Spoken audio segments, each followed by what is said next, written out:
Hello and welcome to Off the Fence, a podcast where we deconstruct difficult decision making to help us figure out what keeps us stuck and, more importantly, how do we get unstuck. I'm your host, Karen Covey, a former divorce lawyer, mediator, and arbitrator turned coach, author, and entrepreneur. With me today is Dr. Mort Orman. And Dr. Orman is an internal medicine physician and a 40-year anger elimination and stress elimination expert. He's written 23 books on how to eliminate anger and stress without using drugs, relaxation exercises, or other traditional anger management techniques. He's the creator of the 10-session Angry No More Anger Elimination Program and the Ultimate Stress Relief System and Training Program. Dr. Orman has led more than 100 anger and stress elimination workshops for doctors, nurses, lawyers, business owners, entrepreneurs, other professionals, the clergy, and even the FBI. He's also been the official sponsor of National Stress Awareness Month in the US every April since 1992. He's just released his newest book, Dr. Orman's Life-Changing Anger Cure. Dr. Orman, welcome to the show. Well, Karen, thank you for having me. Looking forward to speaking with you and your audience. And I am really looking forward to speaking with you. And I'd like to start, before we dive into the material, with your backstory, because I find this fascinating. Why go from internal medical doctor to stress management and anger management expert? How did you get from one place to the other? Well, it's an interesting story. Basically, I had a lot of anger and stress myself as a young, in my 20s, my 30s, when I started my medical practice. So I had my own issues, and I couldn't, no matter what I tried to do, I couldn't solve those problems. I couldn't clear them up and get rid of them. Where other things in life, when I run into obstacles, I had usually been successful. And this was very frustrating because no matter what I tried, and I tried all the standard anger management stuff and stress management stuff, it helped a little bit, but I'd wake up every day and I'd still be the same angry guy. It was like Groundhog's Day, which is interesting because that's my birthday is February 2nd. So it was literally Maybe a they made the Groundhog's Day. movie about you. But it was frustrating because I really, I felt bad that I couldn't control it and I couldn't succeed at solving this problem. And I had anxiety problems, I had relationship problems, so I had a lot of other problems, the anger contributing to the relationship problems for sure. And then the other thing is I'm sitting there taking care of patients. So you see patients come through every day and you can easily spot the angry ones from the not so angry ones, and you get to see what happens over time. Most people don't have that perspective when they go to work. They don't see what Yeah. happens. And, people are coming in and they're telling us, firstly, you're seeing, who gets strokes, who gets heart attacks, who gets divorced in your patient population, who gets estranged from their kids, who gets addicted, to alcohol and other substances. And you're seeing there's much more of this in the angry population than the not so angry population. And you're sitting there with your own anger issues, realizing, if I don't figure this out pretty soon, I may end up like, of course, most of my patients were older than me at the time when I started, but I may end up in a few years down the road with having these same kinds of issues. So that that experience of both having my own problems and seeing the impact of what those problems can do in human beings at the same time, that spurred me on to decide to do personal development work, which a lot of busy professionals don't do because they figure, well, I'm too busy to do it. But to me, it was an imperative. I knew that I had gaps in my understandings of what it means to be a human being that they didn't teach you in medical school. So I spent a couple of years doing personal development work and cobbled a bunch of stuff together from different programs and eventually came up with a system that shocked me at how well it worked and enabled me to really understand for the first time what was going on inside me whenever I got angry in a way that I had never understood before. And then that gave me the power and the control to step in and do something about my anger, which I had never been able to do before. So that's how I ended up in that arena from my own personal suffering and failures. And when you found this, you did all the work, you did the personal development work, it led you to try to work on your own issues. Were you able to solve your own problem? Absolutely, yeah. So I've eventually, and it didn't happen overnight, but I eventually figured out how to stop getting angry. So the last 40 years of my life, I've had very little anger. I used to have tons of anxiety and particularly public speaking fear. I mean, I would have never volunteered to do anything like this. I would have been a basket case. So I eliminated all my public speaking fear, and I've been speaking like crazy for the last 40 years. My wife and I are about to celebrate our 40th wedding anniversary, which never would have happened if I hadn't figured out this anger puzzle, that had been hamstringing me for, and ruining all of my relationships prior to that time. So yes, I solved, all of these major issues that I had. And they were all related. The solutions were all related. They all had a similar pattern to them. Once I figured one out, I could easily figure out the others. So That's fascinating. So I've got so many questions for you, but let's dive into the question that I know everybody wants the answer to right now is what's the solution? the solution is you have to understand we've been misinformed about our emotions in general and about anger in particular. A lot of disinformation. It's not just in the political arena. it's in lots of different areas of life where we've been misinformed. And so we have this understanding, this common sense understanding of cause effect when it comes to our emotions. So like when you get angry, you see that you clearly see the thing that's making you angry. Somebody's doing something, or somebody lied to you or betrayed you or broke a promise or did something. You feel the anger immediately. Okay. And it looks like it's a 1-2 direct 1-2 cause effect relationship. Mm-hmm. The problem is it's not. it's actually a 4-step process. It's 1, 2, 3, 4. It's just that steps 2 and 3 are invisible. Okay, so what are all these 4 steps? So the first step is the same. It's the things that happen that trigger us. Okay, those are the same. And Mhm. the 4th step is the anger, and that's the same. Okay, but there's 2 steps in the middle that happen inside us, which is why we don't see them. We don't Okay. know they are.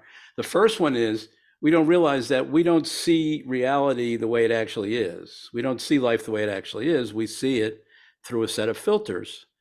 Our brain and our body have sort of developed habitual ways of looking at things, perceiving things, and we actually have like filters.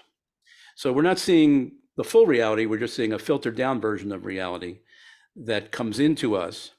And that is what we're reacting to when we have an emotion.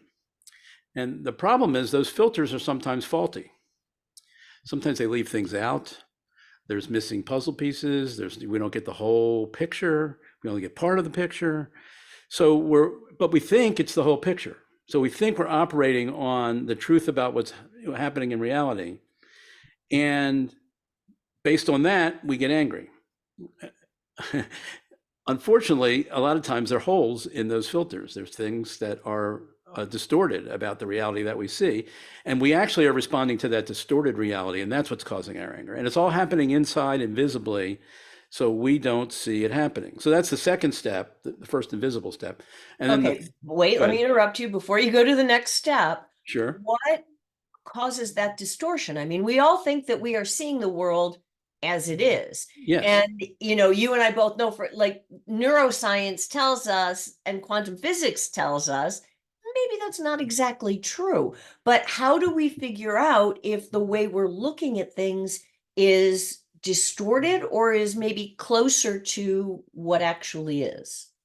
Well, how we got to the distorted place is evolution. As we, our brains, there's so much data coming in to our senses throughout human, civilization. There's just too much stuff coming in for us to handle it all. So our brains evolved to kind of chunk it down, to simplify it, to put it into bite-sized pieces that we can work with and make decisions and, and go about our lives and run away from threats and things like that. That's all how we survived as in the prehistoric times. So our brains developed this filtering, and we have hundreds of different filters for different things. And then as we grow up and we have life experiences, they all factor into how we filter things and how we see things. You may react to one event one way, same event, I would react differently because I've got different built-in filters than you do. So we all have these filters and they're invisible. We don't see them, which makes us believe that we're just seeing pure, unfiltered reality, which is not correct. It's misinformation. So would that be true of everybody? Like everyone is filtering information and the only All the time. question is All the time. We're it a never question seeing. about we have faulty filters Or is Well, we it? can't, it doesn't mean it's always faulty, but there's a good probability that some of these filters are going to be faulty. Because again, don't forget, the filtering process takes all of the facts of reality Hmm. and it chunks it down. So it leaves stuff out. It has to. It's because Hmm. it's not letting it all in, because we can't handle it all. Our brains can't handle it all. So inherently it leaves stuff out. Okay. Sometimes that's important, sometimes it's not important. Okay. Or sometimes it's critical or not critical. But it's always filtering, it's always leaving stuff out. We're never seeing the whole spectrum of reality as it actually exists outside of us, whatever the heck that might be, that we can't tell anyway. But but whatever comes in is not the full picture. Okay. Okay. And So we that's have, step just think two. about it, we have all these cognitive biases. We've got hundreds of cognitive biases. Those are filters. Yeah. Okay, they cause us to see things in certain ways or think about things in certain ways, and they may or may not be consistent with reality. Now, let me interrupt you just for one more second. I see that seems to be a pattern for me in this interview is to interrupt you, but there's so much here that I want to dig into. For anyone who's listening who doesn't understand what a cognitive bias is, can you explain that? It's a conditioned way of looking at the world that our brains develop. Some of it's genetic and hereditary, some of it's as we go through life. But we develop these little shortcuts, we don't develop these little theories and or ways of looking at things, and then they become biases. So they bias our perception. So we tend to see through that filter. And sometimes that filter is useful and sometimes it's not. Okay. Okay. So, for example, there's confirmation bias is like the most, the biggest one where if we believe something strongly, we're going to tend to filter out, arguments or facts that don't fit our opinions. And then Right. we will gravitate towards the ones that do, and we'll feel really strongly positive towards the ones that do, and we'll feel negative or even not even notice the ones that don't. Okay, we'll have that sort of cognitive filter based on our beliefs. Okay. Mm-hmm. So which I'm not, but if I was a very religious person, I would have a certain set of religious filters where I'd see the world through. And if somebody comes along with another religion promoting their religion is different than mine, I'm going to dismiss that because it doesn't fit my filters. Okay. Right. In the religious space. So Right. it's like that for everything. I mean, if you look at what's happening politically today, it's just like, all over the place. People have different filters and different ways of looking at things. There's a liberal filter and a conservative filter and a libertarian filter and a who knows what filter. Okay. And we are all seeing things through our filtered realities, thinking that what we're seeing is gospel truth. Okay, so step one is something out in the world happens. Yep. Step number two is we filter the information that we receive about that thing Yes. based on whatever our filters are in our own Yes. brain. Yes. And we don't see that. That's all invisible. We don't see it. We don't feel it. We don't taste it. We don't smell it. It's happening. Okay. Okay. And And then what's the I can third? give you a perfect example Sure. that everybody's experienced. We all know this is true. So if you and a friend are standing in a grocery store and you look down the aisle and you see a mother and a child, and the child's misbehaving, and the mother gets frustrated and hauls off and slaps the child real hard. Okay. And Uh-huh. you're both standing there, you're seeing the same event. And let's say hypothetically, one of you gets angry and the other one doesn't. Okay. Okay. The one that got angry looked at it through the three filters that cause anger, saw it that way, and that produced the emotion of anger. The other person standing there may have had completely different views of what good parenting looks like and what's the best for the child. Okay. And I'm not saying one's right, one's wrong. I'm just saying two human beings could have different philosophies and different filters about witnessing the same event. So you can tell the event itself doesn't cause the emotions. It's the filters that cause the emotions. And if you're standing next to somebody and they got a different set of filters, we can see the same event and it's going to produce different emotions. So that proves to you that it can't be the event. It has to be internal. Is the filter the meaning we give to it? Is that what causes us to interpret something as It's the this way is it shows up for us. It's the way we see it. So for okay? example, the three filters for anger, there are three filters for anger. Okay. And believe me, I didn't know any of this stuff when I was in my 20s and 30s, all through my medical training. Nobody ever taught me this. Practicing the first few years in practice, I didn't know this. Okay. But eventually I figured out that there's three filters that produce anger. First one is when you have to be looking at things a certain way. So you have to be seeing somebody doing something bad or wrong that they shouldn't have done. Mm-hmm. So notice we don't get angry when we think somebody did something terrific, wonderful, fantastic. You know, So something bad or wrong according to our set of values and beliefs? yeah. Well, it's our filter. So when we see it as a bad and wrong thing, Mm-hmm. okay, doesn't matter what the truth of it is. It's that we're seeing it as a bad and wrong thing. Got That's it. that's filter one. Filter two, we're seeing some negative harm or negative impact as a result of the bad behavior that's happening to us or to somebody else.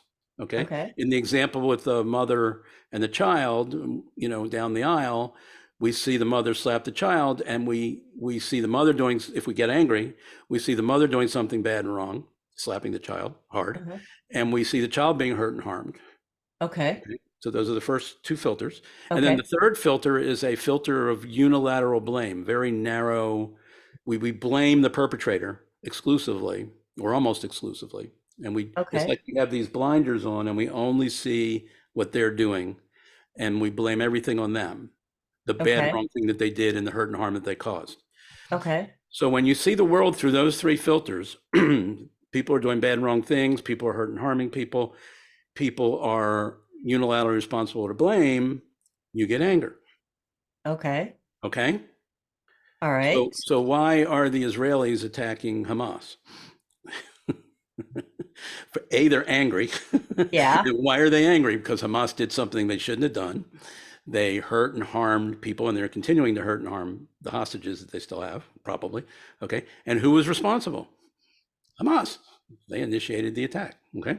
So Mm-hmm. again, when you see, and Hamas is looking at it from a completely different set of filters. Okay. Yeah, probably. They're seeing the culprit being Israel, Right. who's done hurt and harm to them and deserves to have whatever happened. Okay. It's just the filters. Okay. So, Okay. so those are the three filters that produce anger. So that's the second step in the 4-step process. The Right. third step is equally invisible. Okay. And the third step, again, happens internally. Our brains, immediately upon receiving the filtered data and the pictures of the world, immediately tell us this is the truth. This is not filtered reality. This is real reality. There's no filtering going on here. You're seeing the truth. Okay. So if I'm understanding this correctly, something happens, Mm-hmm. we immediately filter it. Do we have any control over the filters? Nope. Okay. So we It's automatic. immediately, Well, our brain immediate. you don't have any control initially when it happens. The filters are automatic. They're knee jerk. Okay. You can't control the knee jerk when a doctor taps on your knee if you have that reflex. You can't stop it. Okay. Okay. It's built in. Filters are built in by the time we're adults, whatever. Okay, so the thing happens, Yep. the filter kicks in, whether we are aware of it or not, and then we immediately believe that there is no filter and what we saw was true. And then based on what we think is the whole reality or the true reality, then we react to that. Okay. Which is an internal reality, basically, that we've created. We didn't consciously create it, but it unconsciously gets created inside of us, and we look at it and we say that's true, and then we react. When you believe those three filters are true, you're going to get the emotion of anger. Okay, so let's say that happens. Yes.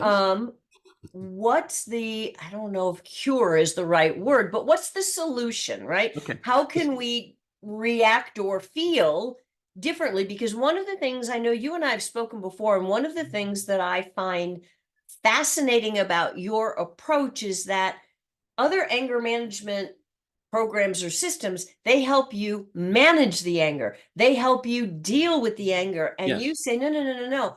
I help you eliminate it. Yes. So how do you do that? Well, again, management mainly deals with the symptoms. Once you've got the anger, what do you do with it? How do you get rid of? How do you keep it from harming you or harming other people or other kind of? What are the healthy ways to deal with it? There's all kinds of advice and experts who are in that space that will teach you what to do with your anger once it's generated within you. Okay. Okay. What I like to do is say, how would you like to not have the anger get generated within you in the That first sounds place? better. Or how would you like to have it start to get generated within you, and then you can immediately step in and make it go away? So there's But nothing to manage. how do you do that if step number 2 and 3 are unconscious or Yes, beyond yes, our awareness, yes. and they will cause step number 4? Where do you cause the interrupt? Okay. Well, firstly, I gave you the secret. I gave you the formula for how you're thinking and perceiving whenever you're angry. You can put that on an index card or type it into your cell phone or carve it into a tablet and And have bring it it down from the or mountain? put it on a sticky somewhere so that you can now remember, because remember, it's been invisible up till now. It's been invisible for most people, like it was invisible for me until I was like in my mid 30s. All right. But now you know what they are. So you can write those down. And every time you get angry, you can go to the bank on the fact that you're looking through those three filters. There's no Okay. excuse now for not knowing why you got angry. Okay. You can come up with all kinds of more complicated, there are lots of explanations for why people get emotions that go into many more different things. I found you don't need them. You just need these three filters. And to Okay. understand these three filters explains it perfectly well why I get angry every time I get angry. And what I found when I started doing this 40 years ago, okay, before I had any experience or knowledge about this, and I started exploring this and I looked at these filters and I asked myself, is this true? Is the first one true? Is the second one true? Is the third one true? And the more I dug into it, almost like Socrates, you know how Socrates would come along back in Athens and he would have conversations with these really bright people and he'd say, well, tell me what you believe. And they would say, I believe this. And he said, well, is it really true? And they would go, of course it's really true. And they said, well, is it really? Yeah, how about this? You know, they go, and eventually they go like, well, I guess it wasn't really true. And then they killed him. Oh, jeez. Because he was too annoying. But but basically what you do is you interrogate like a lawyer. you Well, inter- yeah, I have to tell you, I am very familiar with the Socratic method, having yeah, lived through law school. yeah, you interrogate those three propositions, okay? And you try to find holes in them. You try to find alternative arguments to show why they might not be valid. And what I found out, which surprised the hell out of me, because here I was, a very well-educated physician, college educated, medical educated, thought I knew a lot about the truth, what's true. And I'm finding out I've got all these filters that are giving me false information and making me think it's true. And then when I start digging into them, I can find holes in a lot of them. Not all the time, but most of the time, at least one of the three is going to probably have some kind of faulty basis to it. And if I can figure out what's faulty with those three filters that are propping up my anger, that's what's causing my anger. Anytime I can see where it's false, the anger can go away. Okay. Let me give you an example from Okay. me and my Yeah. wife. Let's make it Okay. concrete. Yes. So my wife and I have been married for almost 40 years. By the time we met, I had gotten rid of most of my anger, fortunately. Okay. She never had a lot of anger. So consequently, we never had a lot of anger in our relationship. We didn't get into a lot of fights. You know, we just didn't. But early on in our relationship, there was this one circumstance that happened a couple times in a row where we would start snipping at each other and we get testy with each other and argue with each other. And it was so rare that it just stuck out. So it made me wonder, okay, what the hell is this? You know, what's going on here? And it turned out it would only happen when we went on car trips.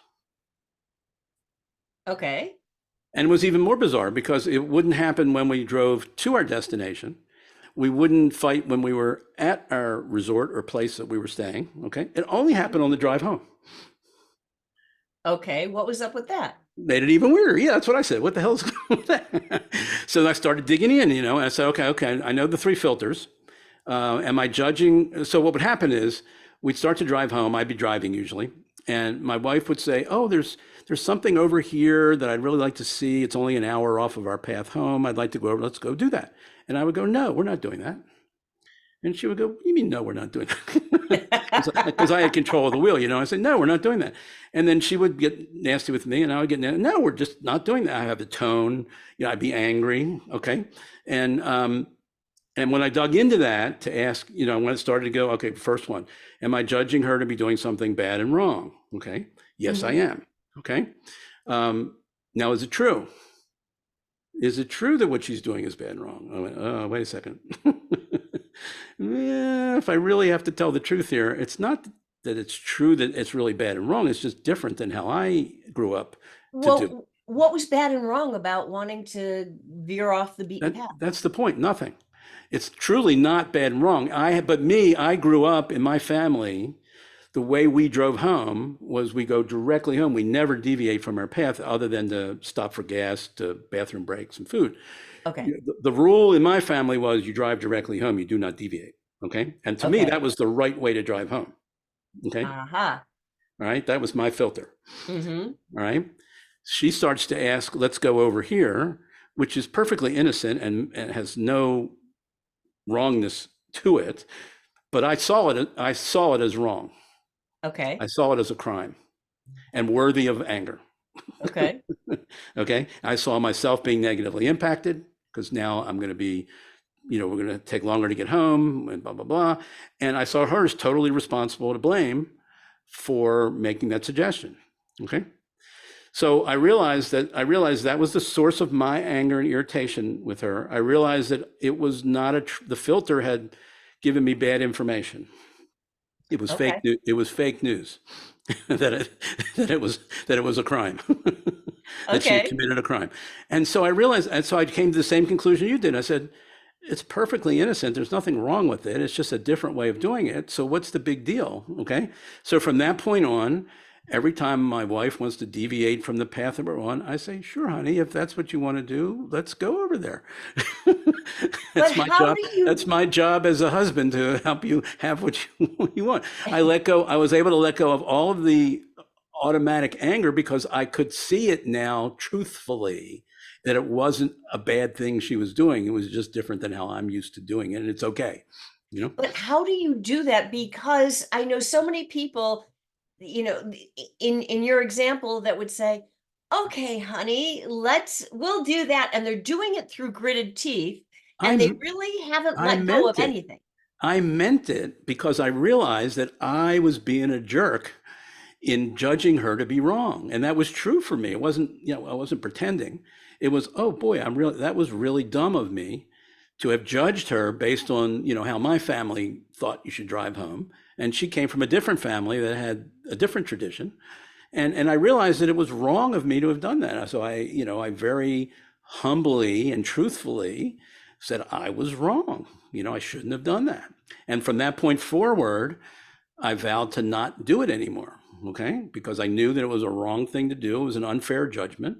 Hmm. And there was no reason in the world to do it. I mean, it wasn't like we had a deadline. We had to be home by a certain time and now we weren't going to make it. It was like we could have come home the next day. It wouldn't have mattered. But how do you? Let me Mhm. suss something out here Sure. because you mentioned something. A lot of people don't think in terms or don't want to think of themselves thinking in terms of right and wrong, especially in a judgment that or good and bad. Like this is a bad decision, she's doing something bad. Yeah, But a lot of people really need to be right, right? And they might absolutely. interpret that like, well, of course I'm right, as being a different judgment than she's bad or she's doing something wrong. It's that like, so how do you help people understand that so that they can understand how their need to be right is affecting their internal state and their anger? Well, what I do is I teach people biology. Okay. So I'm a doctor. Okay. So I'm familiar with the human body and the human brain and how they work. And what I teach people is that we have these brains that desperately want us to be right and to feel that we're right. Okay. Okay. And to believe that we're right. And we're living in bodies that are biologically and neurologically designed to be wrong a heck of a lot of the time. And that's our dilemma as human beings. Our structure, our physiology, our whatever, because the brain function, it's wanting us to be right, needing us to be right, but it's wrong a lot of the times. We Okay. have we have blind spots, we have biases, we have we don't see everything, we can't see behind us. We got all these blind spots. We're not seeing the things the way they actually are.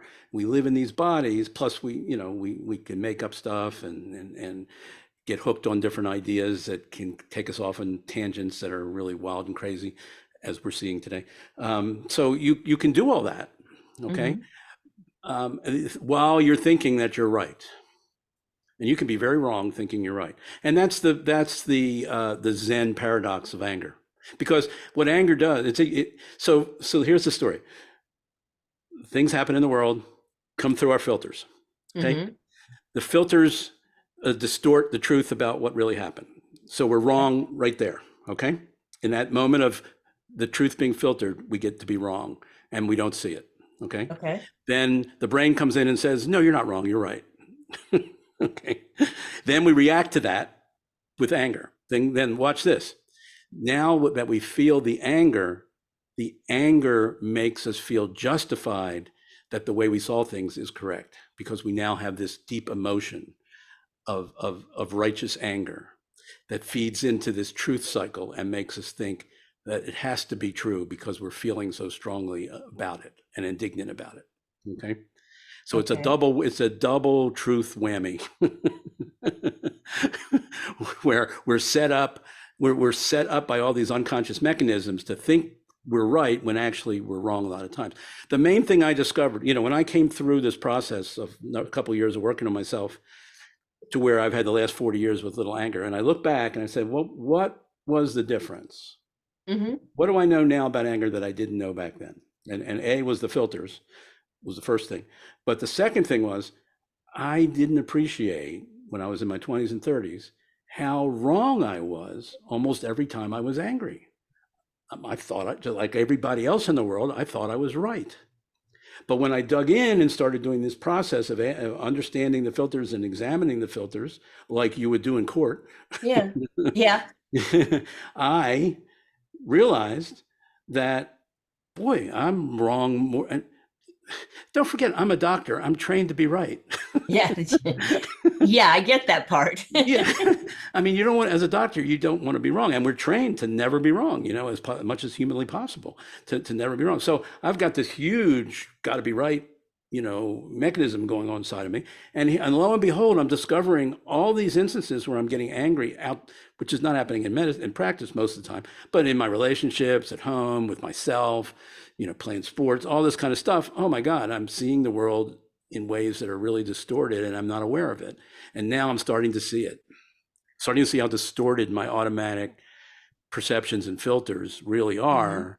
And it's waking me up to, oh my God, I'm missing a lot of the truth about what's happening around me. And I'm reacting with anger unnecessarily, because if I saw the whole picture without what the filters left out, like with my wife, if I saw the whole picture clearly, that it was really not anything bad and wrong, and that was my history speaking, and she wasn't really doing anything wrong, that would have cleared the whole thing up right away, and there was been nothing to be angry about. That's how you can that's how you can eliminate anger, when you get to the bottom line and tell the truth, as opposed to what your brain and body were originally telling you was true, that caused your anger. The anger will just drop away. So it sounds like, though, in order for your process to work for someone, they've got to get to the point where they're willing to admit that they're wrong. Correct. That Not can easy. be. Not easy. Not easy. Yeah, because to your point, especially as a doctor, Yes. you are trained to always be right. As a lawyer, as any professional, like as a lawyer, I was trained to, if I wasn't right, I at least argued like I was. I may not have been Yeah. right, but Yeah. I Yeah. would defend my wrongness to the death, Yes. right? Yes. So how do you, as a human, especially as somebody who's been trained to be right in whatever profession or career you've chosen, how do you start to let go of that need? Well, you do it by doing this process that we're talking about. Okay. And like I did it. I Hmm. didn't know this, appreciate this to the depths that I do now. But I took one anger episode after another when I was still being very angry. Okay. And I put it through this process, and I did the deep dive, what's true, what's not true. And boom. Oh, okay. I see that was wrong. I didn't see that correctly. Okay. And you do this over and over again. After you've done about 1,000 of them with yourself. Okay. And almost every time you've been angry, it turns out you've been wrong, but you didn't know it at the time. But when you actually dug into it, it turned out the answer was you were wrong. When you get to 1,001, okay, you just assume you're wrong, whether you know it or not. And then you go looking for how, where you were wrong. And sure enough, you'll find it. So Okay. it seems like it takes practice. Like this is Yes. not a, Yes. overnight cure, Yes. so to Yes. speak. Yeah. Because until you experience for yourself your own wrongness in the face of thinking you were right and your brain screaming to you, you're right, you're right, you're right. Okay. And then you discover, oh, really, I wasn't really right, which everybody's had that experience, by the way, from time to time. But we don't realize how frequent it is when we're angry. That we get caught up in distorted views of reality. Because remember, all three of those filters are lopping off parts of reality, so we can't see them. So we're always going to be blind. We're going to have blind spots all the time when any of those three filters is operating. Look. We're talking about relationships, okay? Okay. The third filter is when we're angry. Let's say we're in a relationship and we're angry at our partner Okay. because they repeatedly are doing things. They never take out the trash. We keep telling them to take out the trash. They don't take out the trash, okay? So we keep seeing them as being wrong, doing something bad wrong, negatively impacting us or the household or whatever, and they're 100% responsible to blame. Mm-hmm. Okay, that's our filter. Do you know in a relationship, it's almost never true that any one party is 100% responsible to blame for any pattern that exists in that relationship? Of It's course. always a partnership. It's always a dual causal thing. Even if you're not doing the thing, you may be allowing the thing to persist. You didn't intervene. You didn't communicate in a way to get it done. You didn't motivate in the way to get whatever it is. If you're in a relationship with somebody and they're misbehaving or behaving the way you don't like, you're not innocent in the matter. Okay. You may think you are, you may believe you are, you may want to focus on just what the other person did, but the truth is, it's a relationship. Okay, it's a dynamic process where each person affects the other person all the time, always, for the good things and the bad things. Okay. Mm-hmm. But we have these filters that tell us the truth is one-sided. Yeah. It's my partner's fault. Or we can turn it on ourselves. We can do the same thing. We can feel guilty by turning it all on ourselves and say, "Oh, we were. It's totally me." They know. So a battered wife is going to do that sometimes. They're going to blame it on themselves when the truth is they've got a husband who's abusing them. Okay, Right. and But let shouldn't me be. well, yes, that's a whole nother discussion we can go down. But Yeah. I want to jump onto this idea of guilt because that's something that my clients have to deal with a lot. They feel guilty Yes. about the demise of the relationship or that they didn't do Yes. something they think they should have done, or they did something they shouldn't have done, or Yeah. whatever the Yes. situation is, they feel tremendous guilt. What is Yes. the relationship between guilt and anger? It's a great relationship because it turns out. Remember, I said every emotion has its own filters. So if you're anxious, having a lot of anxiety, you've got three filters that are causing anxiety. If you're sad, you've got three filters causing sadness. If you're guilty, you've got three filters causing guilt. Now, what's interesting, it turns out the three filters that cause guilt are the exact same three filters that cause anger. The direction is just reversed. What do you mean? Well, you did something bad and wrong you shouldn't have done. You hurt and harmed somebody or yourself or something. You caused some hurt or harm or negative impact. And you're 100% responsible to blame, which is almost never the truth. But anyhow, when you see yourself that way as being 100% responsible to blame, and you have those other filters going, you will feel guilty. And So if you the just truth is the truth is you may not have done anything bad and wrong by getting out of the relationship. Mhm. You may not have you may have positively impacted yourself thinking you've negatively impacted yourself because you got out of a relationship that was never going to turn out for you. Okay. And you're at least free to move on. And you're not 100% responsible to blame for the failure of the relationship. Okay, but let me dig into that because most people, at least in my experience, they're not feeling guilty. I mean, they see the 100% that first filter, they see that they did something bad and wrong, Right. and that not that that's responsible for hurting them, but they are responsible for hurting another person, So, okay. It could another be human. that's true. It could be that way too. There's So, some hurt, the hurt and harm can be us. It could be anybody. It can be, okay, so you've got those two, yep. and objectively speaking, they're true. Like, let's take the classic example. somebody had an affair. Okay. Okay. Okay. So if you start with the premise that having an affair, I mean, it breaks the marriage vow, it blah, blah, blah. So let's say that, at least on the surface of it, that's bad and wrong, Okay. right? Filter one. Filter two, it did hurt somebody else because it's hurting your spouse because, you said you would not do that. Okay. And then, the third filter, is it 100% your fault? No, not really. Maybe it's a little bit their fault, but you're the majority of it. You still feel guilty as all get out. You do, but you do because you're looking at it through those filters and believing that's true, what you Okay. just said. Okay. Now you got to go back. Remember Jen Psaki? You got to circle back now. Now you got to circle back and you got to ask the difficult questions. Is the first filter true? Is the second filter true? Is the third filter true? And then really dig in. Okay, so who had the affair? The person that's Let's feeling say guilty, the person feeling guilty, or the other person who had the affair done to them? the person who had an affair is feeling guilty about it, That they had an affair, that they had an affair and it destroyed their marriage. and so it hurt the marriage, it hurt the other partner. Okay, Right. and they're feeling responsible because obviously they're Correct. the ones that chose to have the affair. Okay, Absolutely. okay, so that's their truth, Right. and in their living in that truth without questioning it, they're going to feel guilty. 100%. Okay, now we got to circle back and say, okay, did you really do something bad and wrong by having the affair?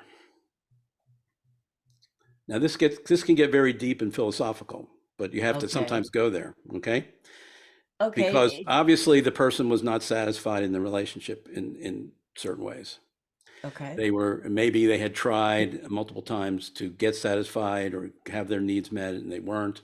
So at some point they decided they were going to go try to get them outside of the relationship. No, even though knowing was the wrong thing, but what they were motivated by is that they were not fulfilled in the relationship. Mm-hmm. And the the likelihood is going to be that that relationship was not going to survive, even if they didn't have an affair. Okay. Okay. Now, I'm not saying having an affair is a good thing. I'm not trying to say Right, everything right, is a good right. thing. I'm trying to say you can look at it, you can take any of these filters and flip them around, which is what lawyers do, by the way. Depends what side you're on. Okay. You can take any of these, guilty or not guilty, you can take these filters and flip them around. Okay. And you can look at that same scenario from a point of view that's a little more forgiving, a little more compassionate, a little more positive than the full bore negative filter that you may be, living in and feeling the guilt from. Okay. Mm-hmm. Because there probably were some, if the Dalai Lama came along and talked to you, they probably have a lot of compassion for what you did and not see it necessarily, as somebody committing a major crime against a relationship. They would say, well, this person was suffering. They were in pain. They didn't know any better way to deal with it. They weren't getting what they needed from their partner. They probably tried, didn't happen, all kinds of stuff. So, Okay. so that first one, you can see the first one can be a little fuzzy, as far as truth is concerned when you start to dig in. And then that kind of leads to the negative impact thing, how true is the negative impact? Yes, you did hurt that other person. Yes, you did damage the structure of the basis of the relationship, but was that a bad thing? Immediately we say yes.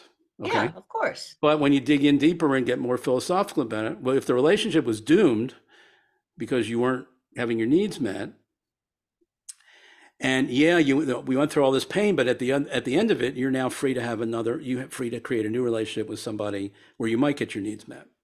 So is it true that you were negatively impacted? Well, yes, and the truth can be both yes and no. In the immediate sense, the pain that you're experiencing, the pain your partner experienced, the disruption of the marriage, the legal stuff that comes in, the dissolution of the relationship, all that's painful. Okay, Mm-hmm. so that's all negative impact. But if you look at it in the long run, 2 years from now, you may be remarried in a new relationship, happy, fulfilled, getting your needs met. So were you negatively impacted? Well, depends on the perspective you take. True. True. So it looks like it's about just trying to look at things from different angles. Mhm, And mhm. I heard the word compassion come in a lot. Yeah. Well, the Dalai Lama wrote a book with Desmond Tutu several years ago called The Book of Joy.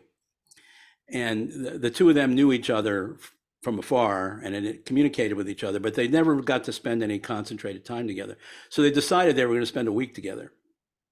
And so Desmond Tutu came to the Dalai Lama's residence wherever he was living, and they spent a week. And they actually had a TV crew there, and they filmed. And they spent 7 days just dialoguing back and forth, and just having thoughts about life and compassion, and stuff like that. And so at one point, the Desmond Tutu asked the Dalai Lama, "What do you do when you run up against a problem that you can't solve right away, that you feel stuck? What do you in your high enlightened space, what do you do?" Okay. And the Dalai Lama said, "Well, the first thing I like to do is I like to try to look at the situation from at least 7 different angles." Wow. And he was being truthful. He says, because that's a great amount of, I mean, we all can do that. We all can take any situation and look at it from 7 different angles if we wanted to, but we don't, because it's not our habit. Okay. But the Dalai Lama has worked on himself and developed this high state of enlightenment where he knows that, the truth can be revealed in any one or multiple of those 7 angles if you look at it in certain ways. And you can always look at it from different filters and switch the filters and see different aspects. It's not that you're seeing things that aren't, you're making up stuff that isn't true. You're using the shift of filters to see more of the actual reality that wasn't presented to you in its wholeness, in its entirety. You only got a piece, and now you're revealing another piece here and another piece there. And eventually the puzzle comes into view, and you get a clearer view of what the actual thing was that happened and how it happened and why it happened. And then your emotions change when you see it differently.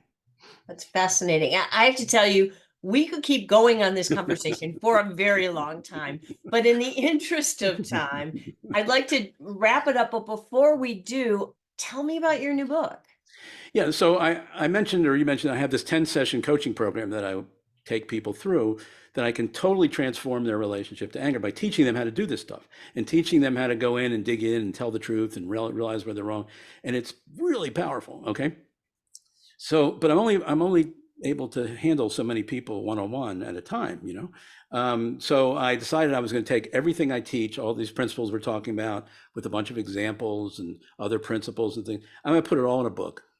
And I'm going to just put it as just nothing held back. The only thing I can't do is I can't work on individual, personal examples with you in the book, but I can show you how I did with other people and some other examples of different people. But anyhow, so I give you the whole 9 yards, everything that I teach, everything that I've learned in the last 40 years. It's just right there. And you can go out and get it, and you can take it as a blueprint, and you can start working on this stuff like we're talking about. And it gives you lots of tools and tips on how to do that. And you'll see that what we're talking about is pretty much true for all of us all the time. Whenever we're angry, we're going to find lots of flaws. One of the things I say is we don't realize how our own brains create more fake news every day than all the media sources put together. Yeah. We are constantly generating fake news because of the filtering process, which is part of our biology. It's not optional.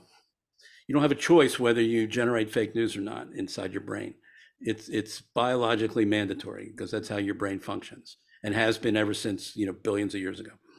So it's a biologic fact of being alive that we're going to be creating fake news, and we're going to be reacting just like we react emotionally to the fake news the media feeds us. And by the way, they're really good at understanding what fake news will make us angry and what fake news will make us scared. They know exactly how to tweak it. Exactly. They know the filters, and they send us the information in the form of those filters because they know that will produce the emotions in us, and then we'll click or we'll buy or we'll do whatever, helps their business model. So they're wizards at stimulating our emotions, and they do it by understanding either intuitively, or they have psychologists working with them, understanding these filters, then how people react, why people react to certain pieces of information and how they're presented to them, particularly in like an either or, very polarized, untrue fashion, that'll get them going. Okay. And you can just watch the media work, and that'll tell you that'll tell you how your brain is functioning, because your brain is doing the exact same thing. That is absolutely fascinating. Dr. Orman, thank you so much for this conversation. I'm just, like I said, I could keep going, but in the interest of time, let's call it a wrap. Tell me, where can people find you if they want to learn more, and where can they get your book? Okay, the book should be on Amazon soon if it's not already there by the time they hear this. But through the month of April, I have a special promotion going for National Stress Awareness Month, where I'm giving away free PDF copies of the book to anybody that wants one. And all you have to do, but this expires on April 30th at midnight Eastern time. But up until then, you can go to the URL aprilbookoffer.com and you can download a free copy of the Dr. Orman's Life-Changing Anger Cure book, where I detail all the things that I've learned in the last 40 years about anger. So that'll get you on my email list also, so we can communicate that way. And you can always unsubscribe if you don't want that. And then I have a website, docorman.com, DOCORMAN.com, if they don't want to go get the free book. But I would encourage everybody to go get the book. You'll really learn some cool stuff about anger that'll blow your mind and just set you up to have a lot less anger than most other people who don't read it. I have to tell you, I'm going to get my free copy of the book as soon as it's available. So, Doctor, thank you so much for this. This has been a fascinating conversation. Yes, And it has. for everybody out there who is listening, who is watching, if you like what you've heard or what you've seen and you would like more of it, please do me a big favor. Give this episode a thumbs up, like, subscribe to the podcast, subscribe to the YouTube channel, and I look forward to talking to you again next time.